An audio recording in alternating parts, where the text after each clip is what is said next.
I'm transforming my 147-year-old Victorian into my dream French country home. I'm starting with the dining room, and I have to get it all done before hosting the holidays this year. Welcome to Wren Haven Home. I'm so glad you're joining me on this adventure. When I last saw you, I said that I was going to order paint for the room. I immediately changed my mind. I know I'd rather go to the store, the paint store, and order from someone I can speak to directly for a couple of reasons.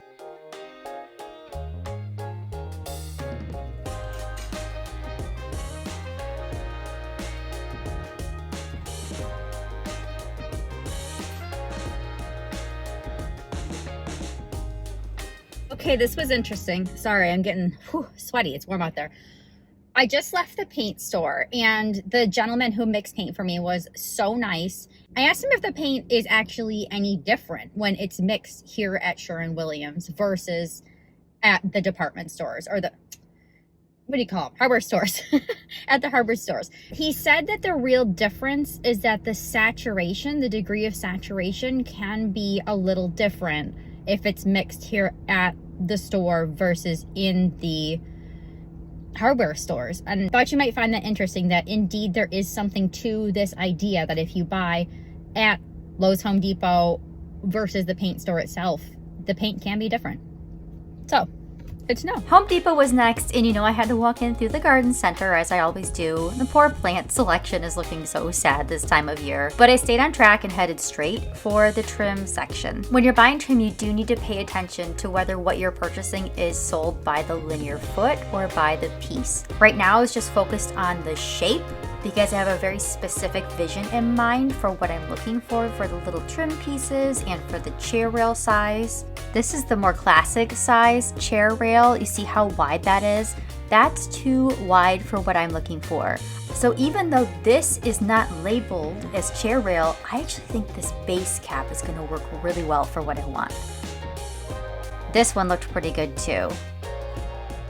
So about one each of what I think is gonna work, and I was just able to get these 10-foot pieces in my little car.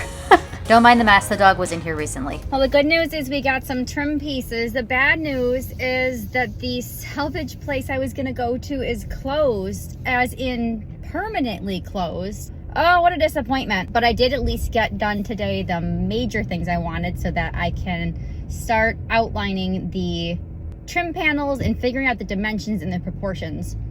The more that I study and look at French interior decor, the historic design on these walls, like the boiserie and the paneling pieces, the trim, the architectural details that just make these places so incredible, I am realizing that proportion is king. And you'll see that that dictated some of my choices with the trim pieces that I did pick up.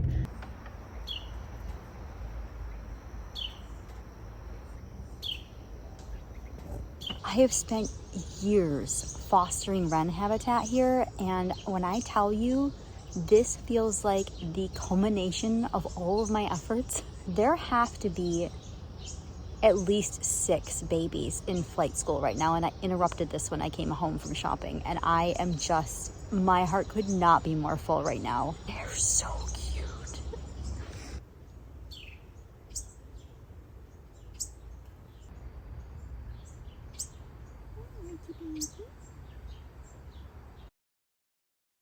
We are in my carriage barn loft, and look at all the Christmas trees, you guys.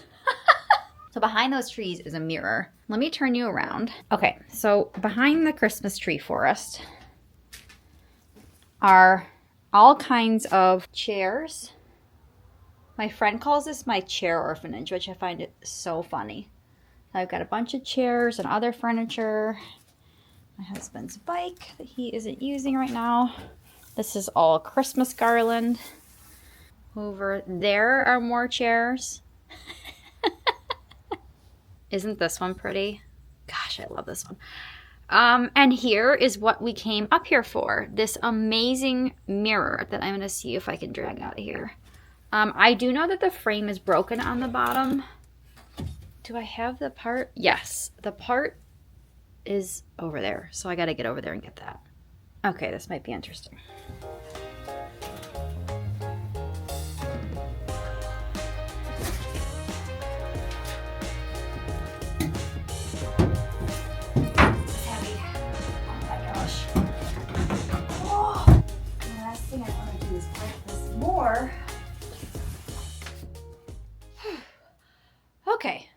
I got it. So let me show you what it looks like here. I'm trying not to fall down the stairs. All right, here's the bottom. This is pretty. So I bought this. I can't remember if I said this yet in the video, but I bought this at an estate sale. I think it's been in here 10 years, you guys. Honestly, it's been here a long time. And I know I paid $10 for it. That much I know. The paper on the back is in bad shape, but I think the glass is pretty good. Okay, let's take this inside, including this piece. And let me show you what my thoughts are for how I'm going to use this.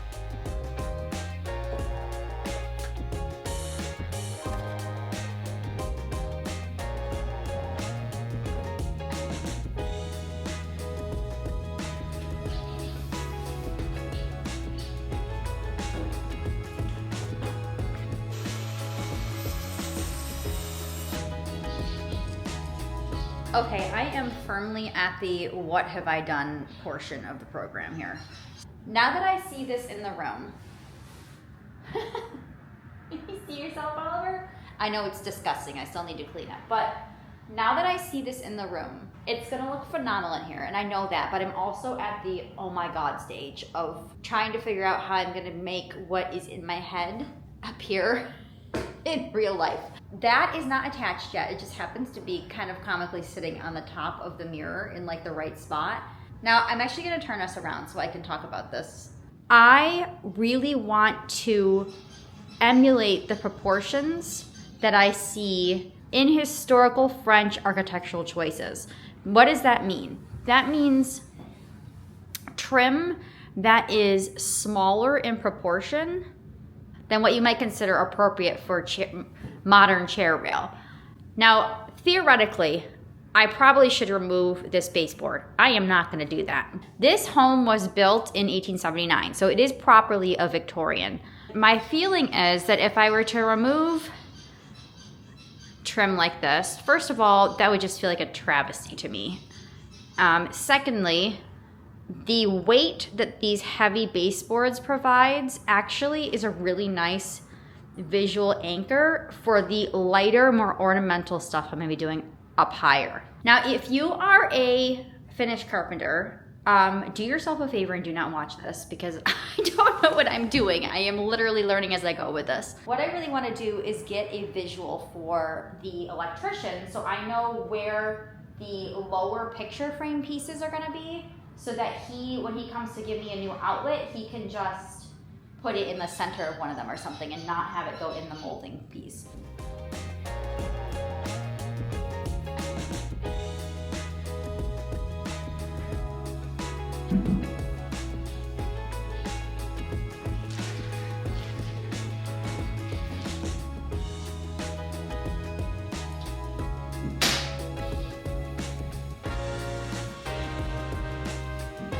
I ended up drawing right on the wall because I'm gonna end up sanding all this down and priming it, but this gave me a great idea of how to divide this wall up on the lower and then eventually on the upper. And like I said, now I know where to direct the electrician. One of the great frustrations with old houses is the limited number of outlets, and now's a great time to add one so that when I put maybe a console here, I can have lighting on it and not be dragging extension cords all over the place. I also really wanted to test the paint because if something's wrong, I need to know immediately. So I purchased both matte and satin. One of the clever ways they maximized candlelight in these old chateaux, in addition to things like mirrors and gilding, so the light bounces and reflects and shadows differently on details, on trim, on certain furniture pieces, that kind of thing. So even by using the same color, if you change the texture, you change the way that your eye perceives it. And I'm gonna try that in this room. I also bought way more expensive paint than I have ever bought before. This time, I went for the Emerald line for Sherwin-Williams because it's supposed to be very durable, easier to clean, and last a long time. And that all sounds great to me. Isn't that gorgeous? I am obsessed with this color and I am so glad I chose it. It is so much prettier than I even imagined it would be. And I cannot wait to see this room drenched in this color. It's gonna look phenomenal.